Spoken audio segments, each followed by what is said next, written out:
సింహం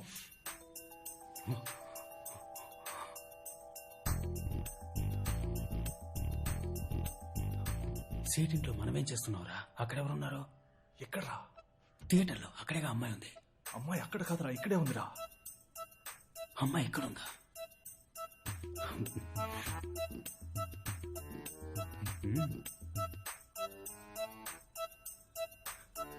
మరి క్యాష్? క్యాషా? నువ్వే కదరా అమ్మాయిని తీసుకొచ్చి వదిలిపెట్టావు, ఇప్పుడు క్యాష్ లేస్తారా? నేనెందుకురా తీసుకొచ్చి వదిలిపెడతాను? బావా ఆటలాడకరా, చాలాసేపటి నుంచి తేడాగానే ప్రవర్తిస్తున్నావు. మనం డబ్బులు ఇచ్చి సెట్ చేసిన మనుషుల్ని కూడా కొట్టి పడేశావు. నేనా? అవును, ఆ అమ్మాయి నువ్వే తనని కాపాడి ఇక్కడికి తీసుకొచ్చామనుకుంటోంది.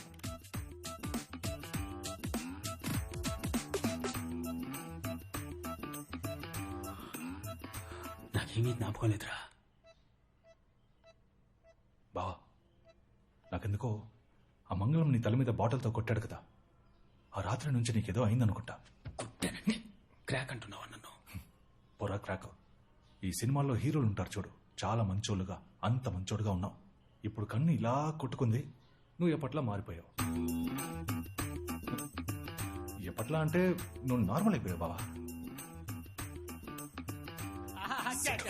ठीक है ठीक है ठीक है. अरे अरे बैठो जी, आप भी बैठो जी. మీరు నా బేటీని కాపాడారు, మీకు ఏ హెల్ప్ కావాలని అడగండి, ఈ సెటు మీకు చేస్తాడు. లేదు, ఒక మ్యాటర్ మాట్లాడేద్దాం. సెటు, మన ఏరియాలో ఎలక్షన్స్ వస్తున్నాయి. నేను కార్పొరేటర్ గా నుంచుంటున్నా. వావ్, మీలాంటి బంగారం మనసున్న వాళ్ళు నించోవాలి. అదే సెటు, కొంచెం డబ్బు ఖర్చు అవుద్ది. డబ్బు ఎంత ఖర్చు అవుతుంది?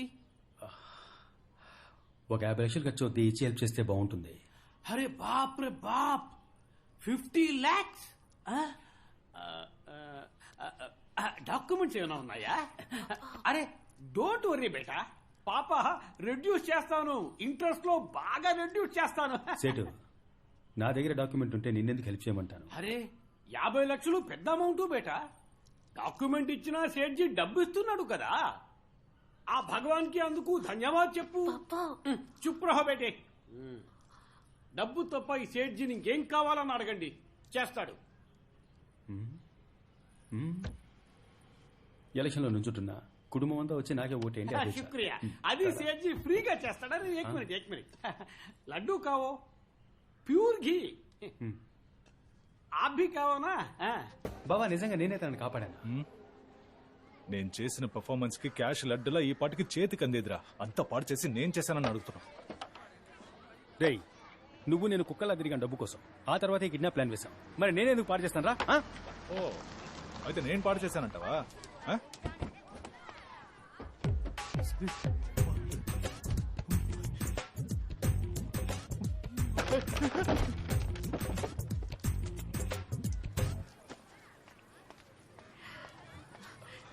ఇదిగో మీరు అడిగిన 50 lakhs. ఇవి మీ నాన్న ఇచ్చాడా? కాదు, నేనే ఇస్తున్నా. నాకు ఈ డబ్బు వద్దు. ఏ నేను ఇవ్వకూడదా? మా ఏరియా జిమ్ మాస్టర్ని నేను డబ్బు అడిగాను, ఆయన అరేంజ్ చేస్తానని చెప్పారు, అందుకే. నేనెవరో తెలియక మీరు నన్ను కాపాడారు. ఎలక్షన్లో మీరు గనక గెలిస్తే ఇంకెంతమందికి మంచి చేస్తారు. మీకోసం నేను ఇంత డబ్బు అరేంజ్ చేయడానికి ఎంత కష్టపడ్డానో తెలుసా సింహం? అర్థమవుతోంది, కానీ మాట ఇచ్చేసానే, అదే ఆలోచిస్తున్నా. సరే పర్వాలేదులేండి. ఏమండి, ఒక నిమిషం.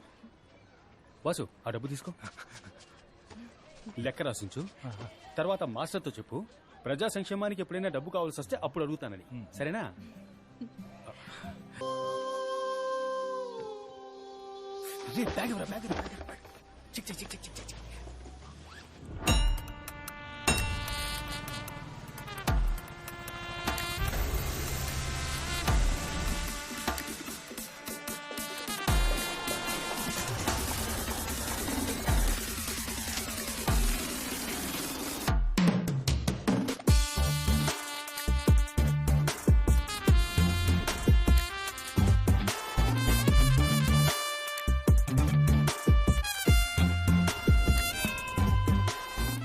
ఏరియాలో అభ్యర్థిగా ఎవరిని నించోబెట్టాలా అని బాగా ఆలోచించాను.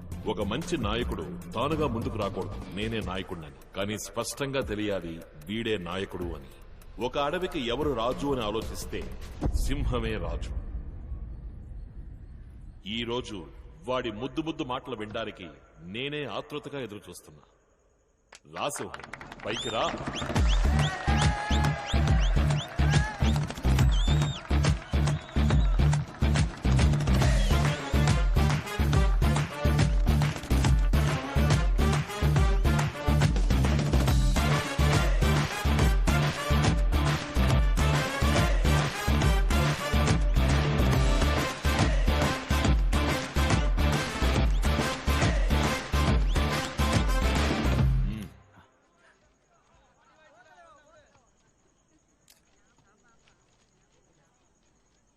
గౌరవనీయులైన పెద్దవాళ్లకి, మాతృమూర్తులకి, వేదికను అలంకరించిన పార్టీ పెద్దలకి, నాయకత్వానికి నిలువెత్తు నిదర్శనం మన అన్నయ్య.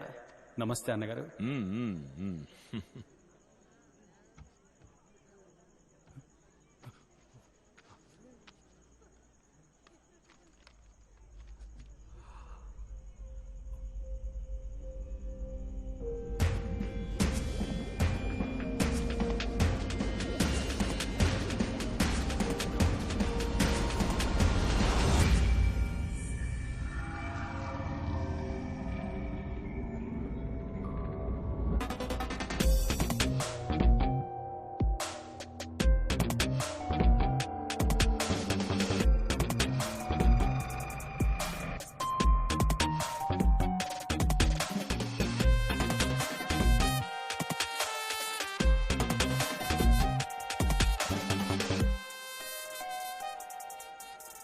అందరికీ నమస్కారం. అన్నా నమస్తే అన్నా, బాగున్నారా? నేనే మన ఏరియాలో కార్పొరేటర్ పోస్టుకు నుంచోబోతున్నా. మన పార్టీ ఏమో 50 ఏళ్లకు పైగా రాజకీయాల్లో ఉంది, కానీ ఇన్నేళ్లుగా ఏది మారలేదు. పార్టీ గాని, పార్టీ జెండా గాని, పార్టీ చిహ్నం గాని, మన జీవితాలు గాని ఏ ఒక్కటి మారలేదు. కానీ అన్నగారి కుటుంబం మంచి మార్పు, మంచి అభివృద్ధి తరతరాలకి కదా అన్నగారు. 30 ఏళ్లు కాదు, ఇంకో 300 ఏళ్లైనా ఇక్కడేది మారబోయేది లేదు. మనల్ని మారనివ్వరు వీళ్ళు.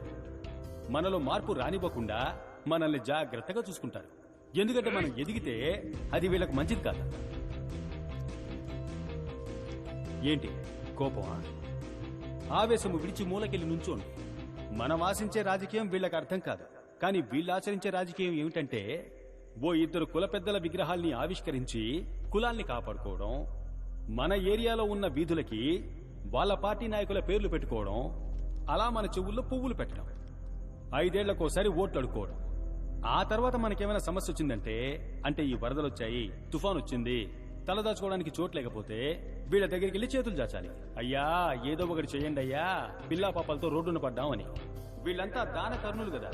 ఏదో వీళ్ళ బాబు సొత్తు తీసుకొచ్చి మన చేతుల్లో పెడుతున్నట్టుగా మనం పప్పు ఉప్పు కొంటూ ఇచ్చిన పన్ను డబ్బుని వాళ్ళు మింగేయగా మిగిలింది మనకిస్తారు. అది కూడా కుక్కకు బిస్కెట్ వేసినట్టుగా. అది మనం ఏరుకొని వీళ్లకు దండాలు పెట్టాలి.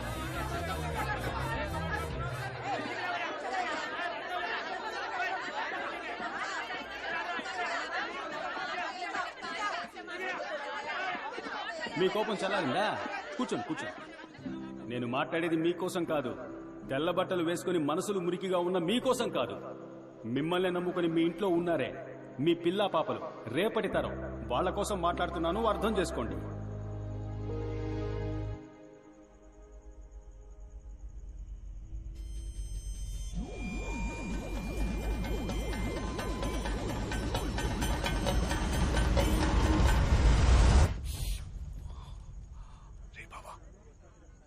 ఏంట్రా ఏం మాట్లాడుతున్నారా?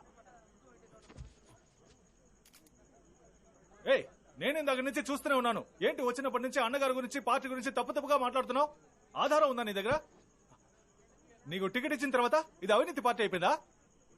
ఆపోజిట్ పార్టీ వాళ్ళ దగ్గర డబ్బు తీసుకున్నావా ఏంటి? అడగటయ్యా.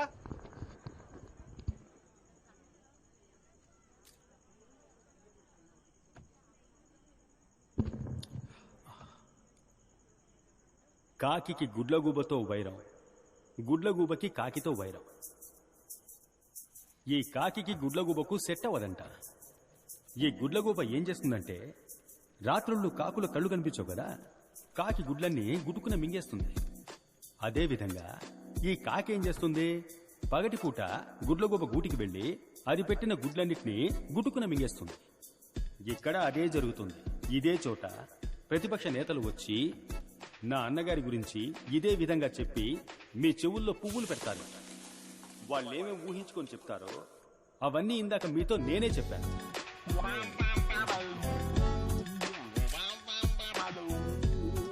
ఎందుకంటే ఇదంతా టైం వేస్ట్ కదా, మీ సమయం వృధా కాకూడదని నేనే చెప్పేశాను.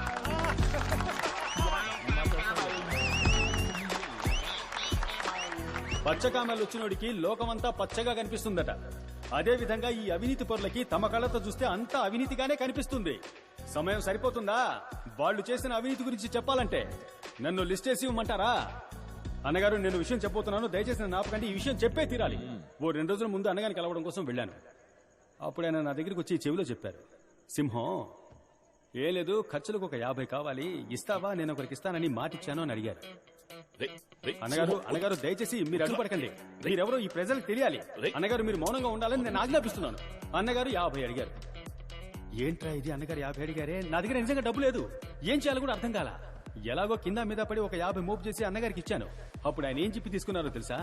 నేను తిరిగిచ్చేటప్పుడు నువ్వు ఖచ్చితంగా దీన్ని తీసుకోవాలి, ఇది నా పార్టీ మీద ఒట్టు, నా తల్లి మీద ఒట్టు అని చెప్పారు. అప్పుడే పితికిన పాలు ఎంత స్వచ్ఛంగా ఉంటాయో నా అన్న మనసు గుణం అంతే స్వచ్ఛంగా ఉంటుంది. చివరిగా ఒకే ఒక విషయాన్ని చెప్పి ముగిస్తాను. నేను నా చెల్లెలు మా అమ్మా నాన్నల్ని చూడలేదు. మాకు ఆకలేసినప్పుడల్లా మీరెవరూ మమ్మల్ని పస్తులుంచలేదు. ఈ ఏరియానే, నా జనాలే నాకు అమ్మ, నాన్న, తాత, బామ్మ, అత్త, మామ, అక్క, చెల్లెలు, అన్న, తమ్ముడు అంతా మీరే. దానికి కృతజ్ఞతగా మీకు సేవ చేయడానికి, మీ ఇంట్లో పనివాడిగా, మీ వీధులు శుభ్రం చేసేవాడిగా పని చేయడానికి నన్ను ఆజ్ఞాపించండి. ఆ ఆజ్ఞ ఓటు రూపంలో వేయండి అని వేడుకుంటున్నాను.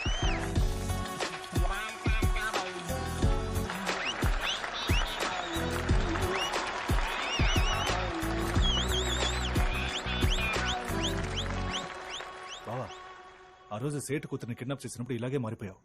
ఈ రోజు నువ్వు మాట్లాడింది విన్నాక వణుకొచ్చేసిందిరా. నీ మీద ఒట్టు ఎలా మేనేజ్ చేస్తావని భయపడిపోయాను, కానీ సూపర్ గా మేనేజ్ చేసావురా.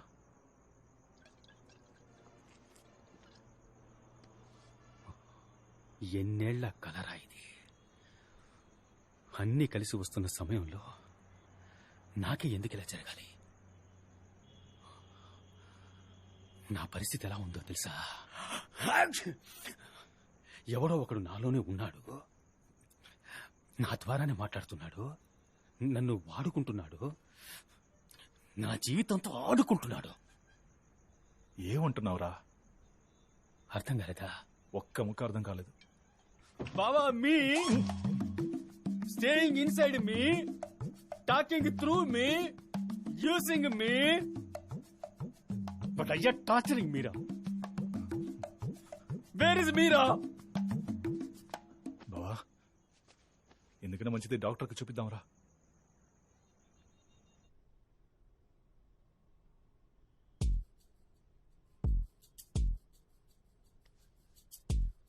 మీరు చెప్పే మనిషి వచ్చేటప్పుడు మీలో ఏం జరుగుతోందో ఏంటో అసలు మీకు బొత్తిగా ఏం తెలియటం లేదు కదా? తెలీదు డాక్టర్. పోనీ ఆయనకి మీరు చేసే తెలుసా సింహం? తెలీదు డాక్టర్. తెలీదా? అలా కాదు డాక్టర్, అతనికి తెలుసా తెలీదా అన్నది నాకు తెలీదు డాక్టర్. మిమ్మల్ని పూర్తిగా చెక్ చేశాను. మీ ఒంట్లో ఏ సమస్య లేదు, మీ బ్రెయిన్ లో కూడా ఎలాంటి ప్రాబ్లం లేదు. ఇది కొంచెం కాంప్లికేటెడ్ గానే ఉంది. మనం ఒక సైకియాట్రిస్ట్ ఒపీనియన్ తీసుకుంటే బాగుంటుంది. Okay doctor. సైకియాట్రిస్ట్ ఒపీనియన్ తీసుకున్న తరువాతే నేను ఒక కన్క్లూజన్కి రాగలను. అందుకు మీరు హాస్పిటల్లో అడ్మిట్ అయి తీరాలి. ఎలక్షన్స్ వస్తున్నాయి, నేను కార్పొరేటర్గా నుంచుంటున్నా, ఇప్పుడు కుదరదు. ఎలక్షన్ పనులు ఇంకా ఎన్ని రోజులుంటాయి? ఒక 2 వారాలు ఉంటాయి డాక్టర్. బెటర్ నేను అతన్ని ఓసారి డైరెక్ట్ గా మీట్ అవుతాను.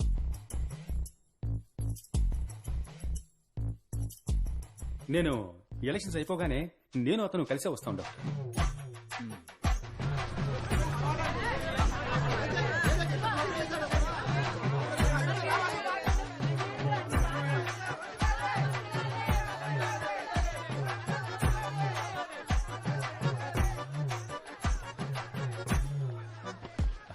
ఏంటి సేటమ్మాయి ఇక్కడేం చేస్తున్నారు?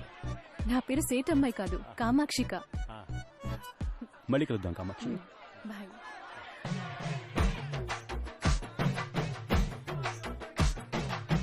నమస్తే నమస్తే సేటు. ఇదే మన గుర్తు, కానీ మీకే గుర్తు నచ్చితే దానికే ఓటేయండి చాలు. అరే దేకో వెళ్ళొస్తాను. హీరో సింహం వర్ధిల్లాలి.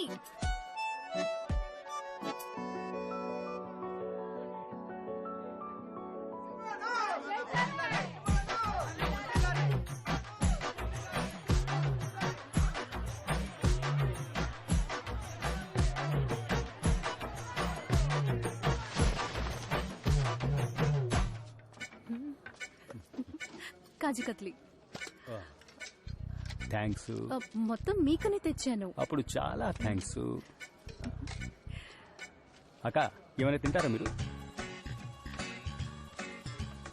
అక్క మీరేమైనా తింటారా అని అడిగా.